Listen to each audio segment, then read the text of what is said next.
We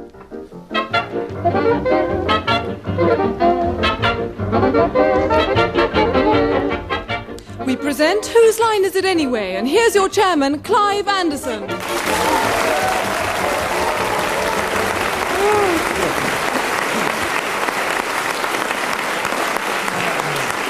Hello, and welcome to Whose Line Is It Anyway, a radio panel game of spontaneity, improvisation, and a half an hour of undiluted panic. This week on the programme we have our regulars, Stephen Fry and John Sessions, the somewhat more irregular Hugh Laurie, and the positively constipated N. Rytel. Stephen Fry and John Sessions will need no introduction to anybody who knows them already. Hugh Laurie is Stephen Fry's partner on Saturday Live and a host of other comedy shows, so it's quite a coincidence he's turned up on this programme tonight.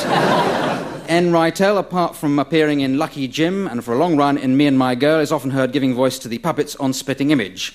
The games that we're playing are very, very simple. I'll do my best to make them complicated for you. The first game is called Authors, and it's that name because all the contestants have come along with an author, a favourite author of theirs, and we'll be giving them a story to tell in the style of their author. So one contestant will start off telling the story in his author's style. When we get so far in, I'll make a sound like a buzzer, like that.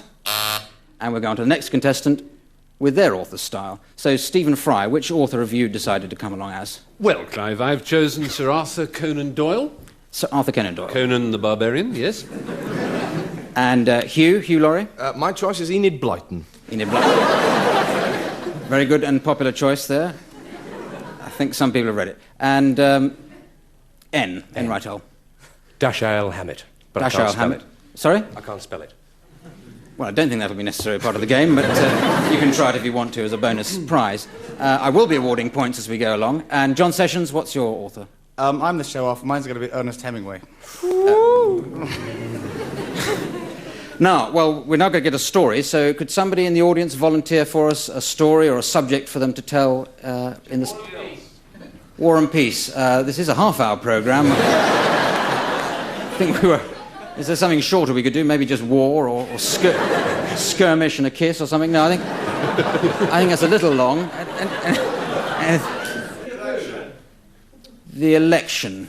I don't think that's what he said, actually, but the election... No.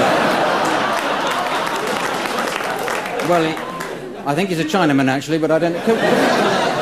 Could we have another... More like a subject of a story? Fish. And what was that other one there? I might combine the two. Seduction. Seduction of a fish. I think we'll try that. Why not? Let's make it hard. You know, I've made it hard for... Well, let's start off then doing seduction of a fish. Oh, dear. Somebody must be on drugs. Anyway, we'll start... Starting then with Stephen in the character of Sir Arthur Conan Doyle. Right. The year 1887 saw many of the most spectacular cases that came before my good friend Sherlock Holmes, including the... Red Spider of Islington, for which the world is not yet prepared, and the case of the severed knee, for which Holmes received the Order of the Silver Marmozet from the Cardinal Archbishop of Innsbruck, first class.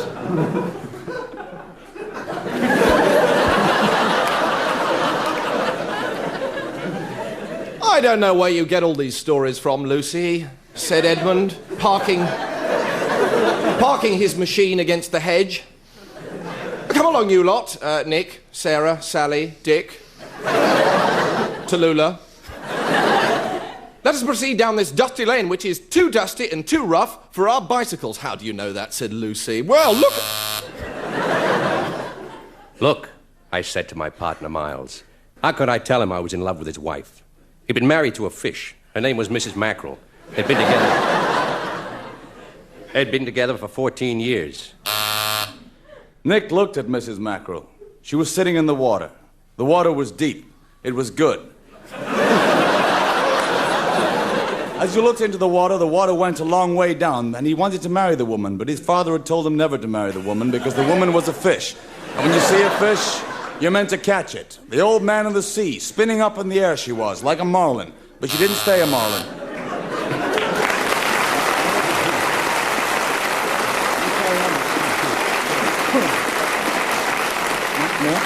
Oh, Holmes! I ejaculated.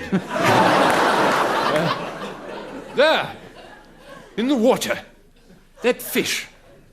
Ah, yes, said Holmes. puffing quietly on his cherry briar. That fish may be at the bottom of this whole mystery. Can you explain these feelings, Edmund? How old are you, Lucy? Said Edmund. Well, I'll be 12 next January. 12, my word, that's early. It was pretty early, but I figured 7 o'clock was a good time to eat. We were sitting in a restaurant, Mrs. Mackerel and I. I wanted to tell her I loved her, but she was the main course.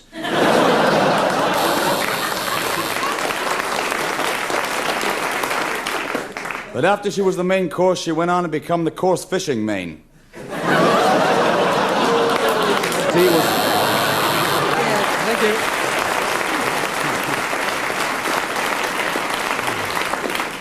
I think 10 points each there, but with a bonus 5 for Stephen. We've got to keep this score very carefully. Now, the next game is called Genre Option. Now, we'll be working in pairs, or the contestants will be working in pairs. I'll be giving them a setting of a scene, and they will be improvising on that scene. At any point, I'll stop them by using the buzzer, and I'll ask you, members of the audience in the studio here, to call out a different style, a different genre for them to do it in. Okay? Bless you, whoever just sneezed. So, first of all, I'd like Stephen Fry and N. Rytell, if you were acting together, acting out the scene of a policeman discovering a burglar. Ho! Ho, ho, ho, ho. I've discovered here something, Johnson. You see this medicine cabinet in here? Can we just get this straight just for a second? I don't want to be embarrassing here, but one of us has got to be a burglar. I thought he said 2 policemen discovering a burglar. No. I'll say that again slowly. I don't want to be... N. Okay, I'll go. I don't want to be picky. One of you plays a policeman, the other is happening upon a burglar. The burglar will be played by the other person. Yes, I've got that now. It's pretty It's not straightforward. difficult, though. Okay. Ho! What? What are you doing there? Where? In this house? Oh, this house. Well, I heard the phone ringing and I could see nobody lived here. So I thought I'd answer the phone to see, if it was an urgent message or... And a style, please, a genre? Western. Cartoon. Farce. Well, let's go for horror. I like the horror one there. We've got horror. And I'm standing here.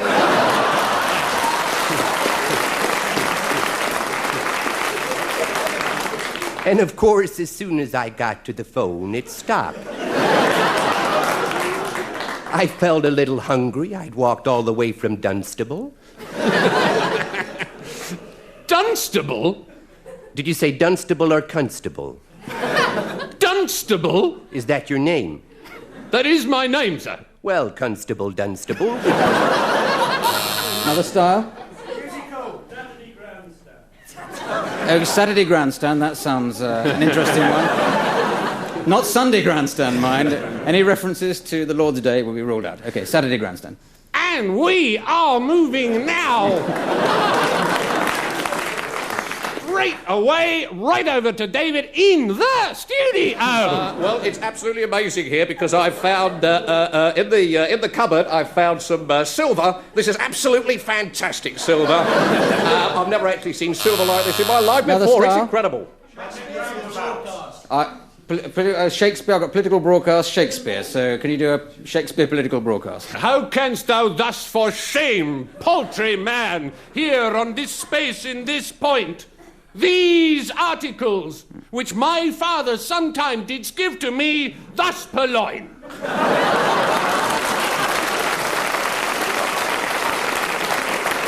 Well, thank you very much. I feel you've had your say there. Shakespearean question time, though. Thank you. Yeah.